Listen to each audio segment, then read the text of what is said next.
새 정권이 시작됐고요.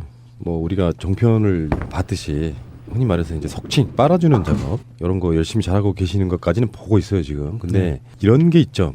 우리는 기본적으로 조중동이 아무리 잘해도 그들이 좋은 메시지를 보내도 믿지는 않죠. 뭐 하려고 저렇게 이상한 메시지 보내지 이렇게 의심의 눈초리를 보잖아요. 근데 최근에 조선일보가요. 그것도 취임한 당일날 일종의 악담 비슷한 걸 했는데 그런 거지. 내가 봤을 때는요. 이것도 피해의식이에요. 그들의 피해의식. 정권이 바뀌면은 처절한 어떤 피해 복수 이런 게 이루어질 거라고 생각하는 그런 마인드를 갖고 있다가 자기들이 생각하는 피해 복수 이런 걸 못하게 하기 위해서 일단 저지선을 만드는 작업 있잖아요. 네네. 이쪽은 생각도 안 하고 있는데 일단은 그런 느낌이에요. 문재인 식물 대통령 되는 건 시간 문제다. 물론 앞 뒤에 말이 지금 잘린 채로 말씀드리고 있지만 중요 키워드는 그런 겁니다. 지금 현재 당신네들은 소수다. 문재인을 찍지 않은 60%는 문재인을 반대한 사람들이다. 뭐 이런 요지고요. 반대자들을 수용하고 가지 않으면 니들 망하는 건 시간 문제야. 이렇게 일종의 협박 이런 걸 하고 있는 건데 악담인 건데요. 이건 말이 안 된다고 생각하는 게 원래 아무리 싫은 사람이 대통령이 돼도 대통령이라고 하는 자리가 어떤 정파를 위한 자리가 아니잖아요. 국가의 발전을 위한 자리이기 때문에 설사 이명박이나 박근혜가 대통령이 돼도 일정 정도는 잘 되기를 바라는 박수를 보내주는 게 일반 국민도 아니고 언론이거든요. 그렇죠. 첫날부터 이렇게 발목 잡기 뭐 시전하시겠다 뭐 이런 뉘앙스로 칼럼을 내보내는 것 자체가 너무 좀 결례다 이런 생각이 듭니다. TV조선은 문재인 관련한 위인전 같이 잘 가공된 그런 영상들을 내보내놓으면서 극찬을 쏟아내고 있는데 반해서 아직 신문 매체들은 정신을 못 차린 게 아닌가 싶은 생각이 드는데 이들의 논리가 문재인을 찍지 않은 60%의 사람이 있다라는 논리로 이걸 막 몰아붙이는 거예요. 그러니까 우리가 늘 생각했던 거잖아. 이번 선거 끝나서 50% 지지율 못 얻어내게 되면 분명히 보수 언론은 이런 방식으로 까고 들어올 것이다라는 부분에서 이제 뭐 뻔히 예견된 사안이지만 굉장히 기분 나쁜 얘기들을 던지고 있는 거예요.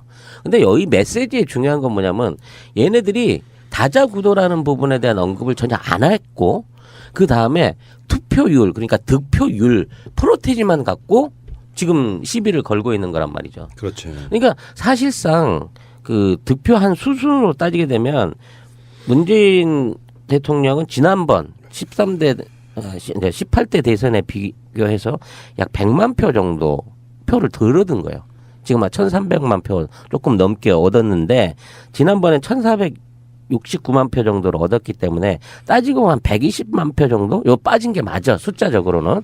근데 지네들이 얘기하는 박근혜 같은 경우에는 무려 800만 표가 빠진 거예요. 새누리당은.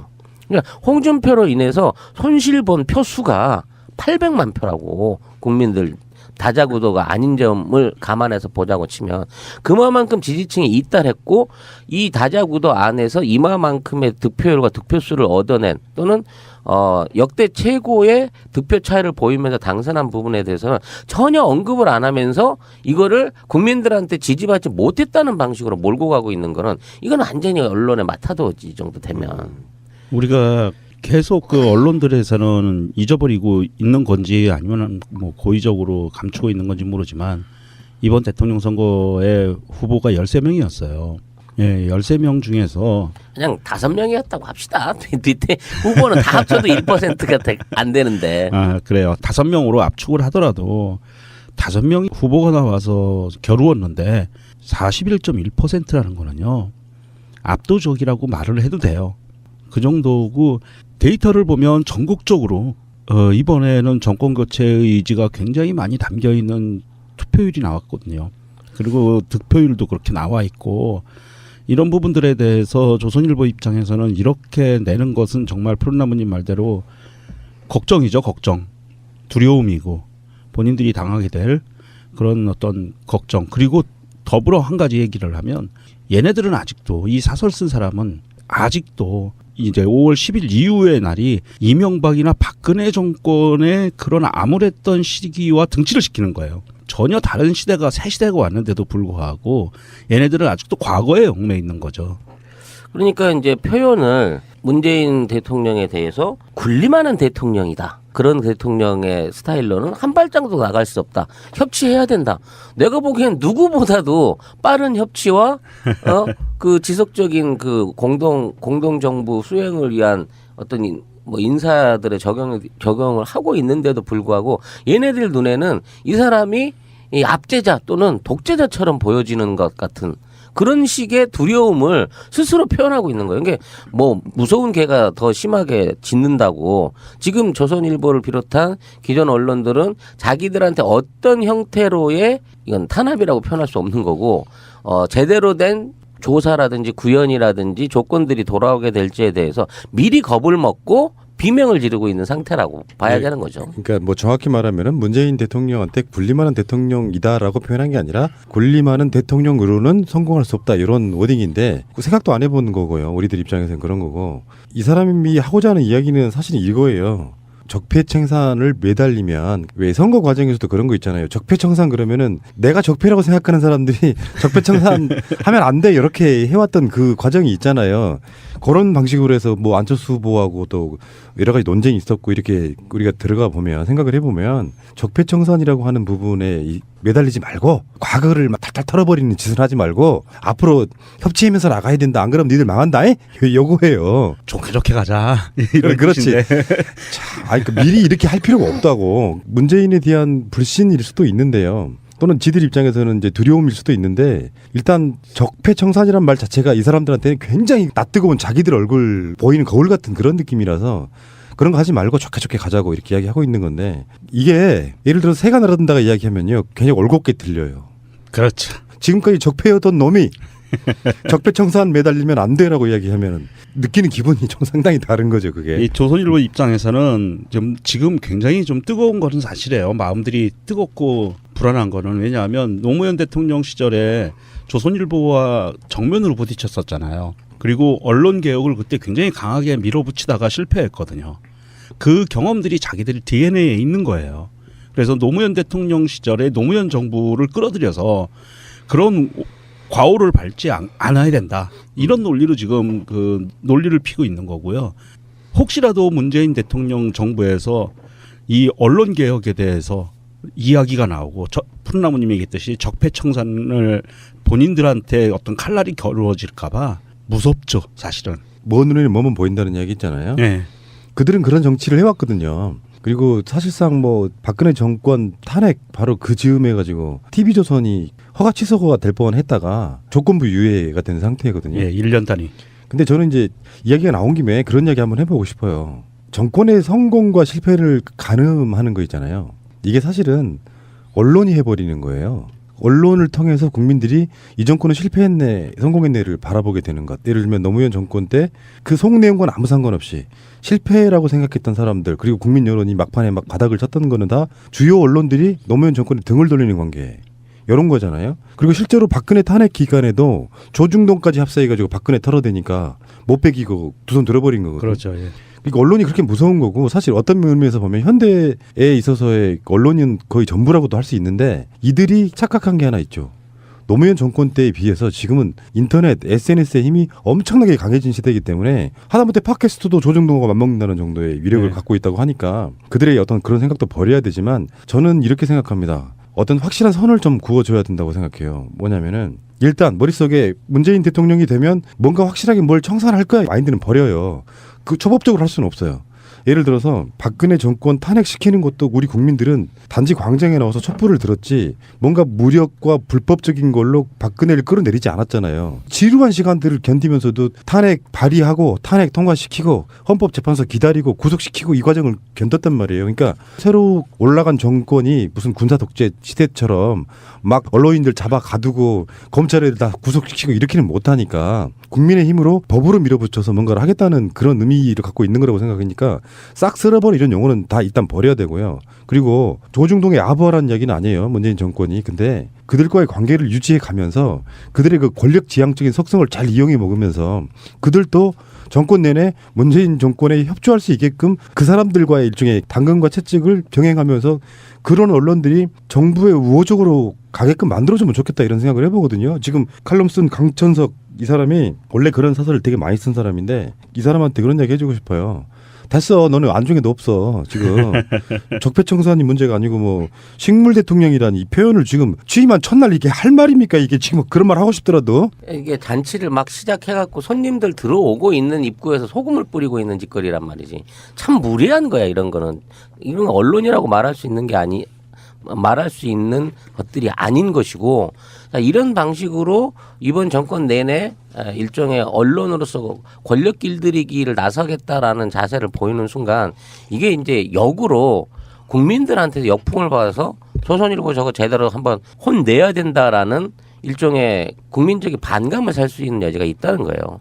지금 그 군소 언론에 비해서 대규모 조중동이 살아남을 수 있는 우리 그 잘못된 제도들이 있어요. 그러니까 언론 지원금이라는 게 있거든. 그러니까 대한민국에는 모든 언론사들한테 정부가 지원금을 주는 제도가 있어요. 근데 이게 뭘로 돼 있냐면 발행 부수 순으로 이걸 나눠주는 거야. 그러니까 예전에는 이게 각 회사별로 노무현 정부 같은 때는 등치가 받을 수 있게끔 그러니까 똑같은 건 아니지만 군소 언론이나 작은 출판사라든지 매체들도 다 이 도움을 받을 수 있는 구조였다고 치면 이게 이명박근혜 정권 넘어가면서 이제 등치 큰 애들이 많이 갖고 가고 자잘한 애들은 조금 갖고 가는 구조로 바뀌어 버렸거든. 이것부터 빨리 제자리를 잡아 놔야 돼요. 그래서 목줄을 조여야 돼, 이 새끼들은. 그래야 정신 차리고 제대로 된 기사 쓰고 국민들 독자들 무서운지 안다는 거지. 이건 독자들을 무시한 거야. 얘네들은 지금 틈새 시장에 살아남는 전략을 택하고 있다고 봅니다. 홍준표를 찍는 표들이 그래도 20몇 % 정도 나오는 나라니까요. 그래서 그들에게 이제 그들만의 어떤 까내는 언론으로서의 역할을 한번 해보겠다 이런 느낌도 있고요. 분명히 지금 현재는 조중동이나 종편들도 문재인 대통령을 빨아주지만 근데 허니문도 없어 이 새끼는. 근데 그 허니문 기간이 지나면은 어느 순간이 되면 국민적인 관심사가 멀어지고 근데 저는 이렇게 문재인 대통령의 첫날을 제가 봤을 때는 그런 느낌이었거든요. 그런 방식으로 하지 않겠다. 그러니까 이게 우리들 또 마인드가 바뀌어야 되는 게 아까 좀 전에도 그런 이야기 드렸지만 급격한 편가르기 딱 해놓고 우리 편만 챙길래 그게 박근혜가 망한 사실은 지름길 같은 맞습니다. 거거든요. 예, 예. 그래서 그들을 안고 가야겠다.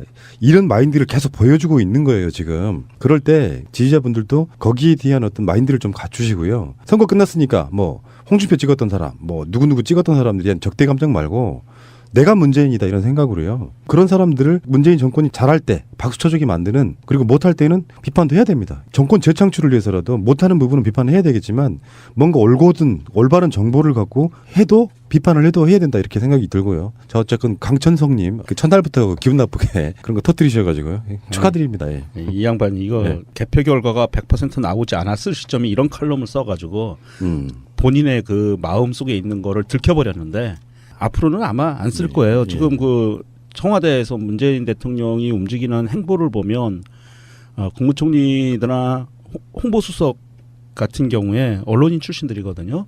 그렇기 때문에 아마도 이게 좀 좋은 관계를 유지해 나갈 것 같아요. 조중동과도.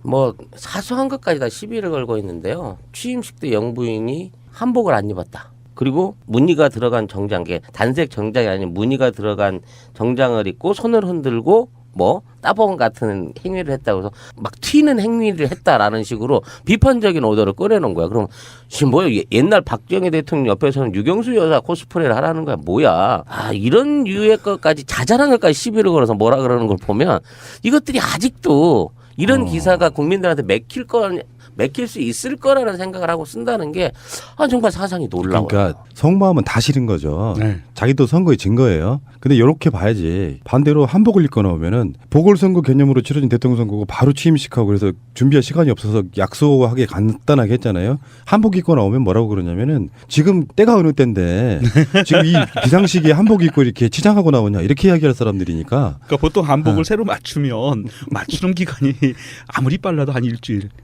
정도 이렇게 걸리거든요. 그러면은 또 그럴 거예요. 이런 엄중한 시기에 미리 대통령 될 줄 알고 준비 다 해놓고 한복을 맞춰놨다. 근데 웃기는 거는 그 조선일보나 중앙일보 그 사설 그 하고 같이 맞닿아 있는 전면에 재벌들이 취임 축하 광고들을 내는 거야. 재벌. 그네들이 전면 광고를 내갖고 대통령 취임 축하 뭐 광폭 행보 감사 뭐 고맙습니다. 뭐 이런 류의 이제 눈에 빤히 보이긴 하지만 일종의 이제 현 정권에 대한 기대감을 뭐 나타낸다 뭐 이런 식의 칭찬 일색의 광고들을 전면 광고로 올리고 있단 말이에요. 그 광고와 같이 가면서 그런 짓거리를 한다는 거지, 걔들은. 네, 그 기업들 광고는 뭐 정권이 바뀌거나 그러면 대통령 선거가 끝나면 의례적으로도 다들 하는 거기 때문에 그동안 해왔기 때문에 큰 의미는 없는데 어쨌든 그 조중동을 비롯한 그 문재인 대통령을 씹으려는 분들은 좀 자중해 주세요. 씹을 거리가 이제 없어졌어요. 별로 없고 앞으로 행동을 보면 청와대의 움직임이나 정부의 움직임을 보면 당신들도 칭찬할 수밖에 없는 그런 상황이 벌어질 겁니다. 문재인 대통령에 대한 비판은 있을 수 있어요. 비판 없는 사회가 정상적인 사회입니까? 근데 워낙에 악의적으로 해왔던 것이 비판이기 때문에 그냥 쓰레기처럼 보이는 뭐 그런 효과가 있다고 보고요. 그래서 평상시에 행동이 중요해요. 칭찬할 건 칭찬하고 비판할 건 비판하고 했던 사람들은 그게 언론이고요. 언론이 이미 그 언론을 접하는 사람들한테 새가 날아든다 포함이라고 생각해요. 뭔가 악의성을 먼저 발견하면은 그 사람이 또는 그 매체가 아무리 좋은 이야기를 해봐야 좋게 안 들린다는, 그러니까 언론은 그래서 평상시 때 해왔던 이력이나 역사나 이미지가 중요하다는 말씀 한번 드려보고 싶어요. 대통령이 돼도 일정 정도는 잘 되기를 바라는 박수를 보내주는 게 일반 국민도 아니고 언론이거든요. 그렇죠. 첫날부터 이렇게 발목 잡기 뭐 시전하시겠다 뭐 이런 뉘앙스로 칼럼을 내보내는 것 자체가 너무 좀 결례다 이런 생각이 듭니다. TV조선은 문재인 관련한 위인전 같이 잘 가공된 그런 영상들을 내보내 놓으면서 극찬을 쏟아내고 있는데 반해서 아직 신문 매체들은 정신을 못 차린 게 아닌가 싶은 생각이 드는데, 이들의 논리가 문재인을 찍지 않은 60%의 사람이 있다라는 논리로 이걸 막 몰아붙이는 거예요. 그러니까 우리가 늘 생각했던 거잖아. 이번 선거 끝나서 50% 지지율 못 얻어내게 되면 분명히 보수 언론은 이런 방식으로 까고 들어올 것이다라는 부분에서 이제 뭐 뻔히 예견된 사안이지만 굉장히 기분 나쁜 얘기들을 던지고 있는 거예요. 근데 여기 메시지의 중요한 건 뭐냐면 얘네들이 다자구도라는 부분에 대한 언급을 전혀 안 했고 그 다음에 투표율 그러니까 득표율 프로테지만 갖고 지금 시비를 걸고 있는 거란 말이죠. 그렇죠. 그러니까 사실상 그 득표한 수순으로 따지게 되면 문재인 대통령은 지난번 18대 대선에 비교해서 약 100만 표 정도 새 정권이 시작됐고요. 뭐 우리가 정편을 봤듯이 흔히 말해서 이제 석칭 빨아주는 작업 이런 거 열심히 잘하고 계시는 것까지는 보고 있어요 지금. 근데 이런 게 있죠. 우리는 기본적으로 조중동이 아무리 잘해도 그들이 좋은 메시지를 보내도 믿지는 않죠. 뭐 하려고 저렇게 이상한 메시지 보내지 이렇게 의심의 노출이를 보잖아요. 근데 최근에 조선일보가요. 그것도 취임한 당일날 일종의 악담 비슷한 걸 했는데 그런 거지. 내가 봤을 때는요. 이것도 피해의식이에요. 그들의 피해의식. 정권이 바뀌면은 처절한 어떤 피해 복수 이런 게 이루어질 거라고 생각하는 그런 마인드를 갖고 있다가 자기들이 생각하는 피해 복수 이런 걸 못하게 하기 위해서 일단 저지선을 만드는 작업이 있잖아요. 네네. 이쪽은 생각도 안 하고 있는데 일단은 그런 느낌이에요. 문재인 식물 대통령 되는 건 시간 문제다. 물론 앞뒤에 말이 지금 잘린 채로 말씀드리고 있지만 중요 키워드는 그런 겁니다. 지금 현재 당신네들은 소수다. 문재인을 찍지 않은 60%는 문재인을 반대한 사람들이다. 뭐 이런 요지고요. 반대자들을 수용하고 가지 않으면 니들 망하는 건 시간 문제야. 이렇게 일종의 협박 이런 걸 하고 있는 건데 악담인 건데요. 이건 말이 안 된다고 생각하는 게 원래 아무리 싫은 사람이 대통령이 돼도 대통령이라고 하는 자리가 어떤 정파를 위한 자리가 아니잖아요. 국가의 발전을 위한 자리이기 때문에 설사 이명박이나 박근혜가 대통령 압도적이라고 말을 해도 돼요. 그 정도고 데이터를 보면 전국적으로 이번에는 정권 교체의 의지가 굉장히 많이 담겨 있는 투표율이 나왔거든요. 그리고 득표율도 그렇게 나와 있고 이런 부분들에 대해서 조선일보 입장에서는 이렇게 내는 것은 정말 푸른나무님 말대로 걱정이죠. 걱정. 두려움이고 본인들이 당하게 될 그런 어떤 걱정. 그리고 더불어 한 가지 얘기를 하면 얘네들은 아직도 이 사설 쓴 사람은 아직도 이제 5월 10일 이후의 날이 이명박이나 박근혜 정권의 그런 암울했던 시기와 등치를 시키는 거예요. 전혀 다른 시대가 새 시대가 왔는데도 불구하고 얘네들은 아직도 과거에 얽매 있는 거죠. 그러니까 이제 표현을 문재인 대통령에 대해서 군림하는 대통령이다. 그런 대통령의 스타일로는 한 발짝도 나갈 수 없다. 협치해야 된다.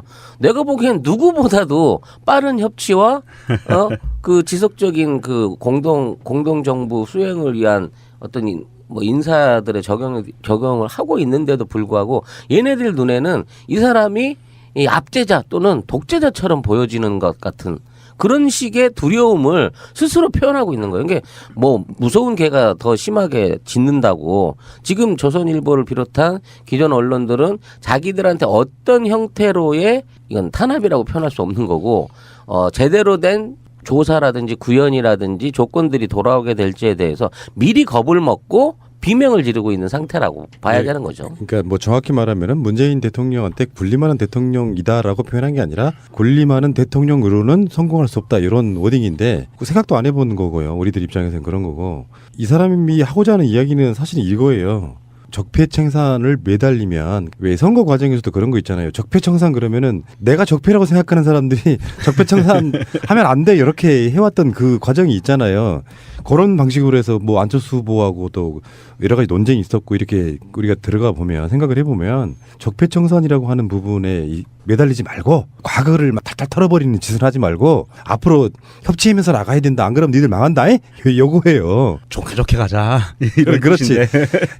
아니, 미리 이렇게 할 필요가 없다고. 문재인에 대한 불신일 수도 있는데요. 또는 지들 입장에서는 이제 두려움일 수도 있는데 일단 적폐청산이란 말 자체가 이 사람들한테는 굉장히 낯뜨거운 자기들 얼굴 표를 덜 얻은 거예요. 지금 1,300만 표 조금 넘게 얻었는데 지난번에 1,469만 표 정도를 얻었기 때문에 따지고 한 120만 표 정도? 요 빠진 게 맞아. 숫자적으로는. 근데 지네들이 얘기하는 박근혜 같은 경우에는 무려 800만 표가 빠진 거예요. 새누리당은. 그러니까 홍준표로 인해서 손실본 표 수가 800만 표라고 국민들 다자구도가 아닌 점을 감안해서 보자고 치면 그만큼 지지층이 이탈했고 이 다자구도 안에서 이마만큼의 득표율과 득표수를 얻어낸 또는 역대 최고의 득표 차이를 보이면서 당선한 부분에 대해서는 전혀 언급을 안 하면서 이거를 국민들한테 지지받지 못했다는 방식으로 몰고 가고 있는 거는 이건 완전히 언론의 마타도지 정도 되면 우리가 계속 그 언론들에서는 잊어버리고 있는 건지 아니면 뭐 고의적으로 감추고 있는 건지 모르지만 이번 대통령 선거의 후보가 13명이었어요. 예, 13명 중에서 그냥 5명이었다고 합시다. 뒤에 후보는 다 합쳐도 1%가 안 되는데. 아, 그래요. 5명으로 압축을 하더라도 5명이 후보가 나와서 겨루었는데 41.1%라는 거는요.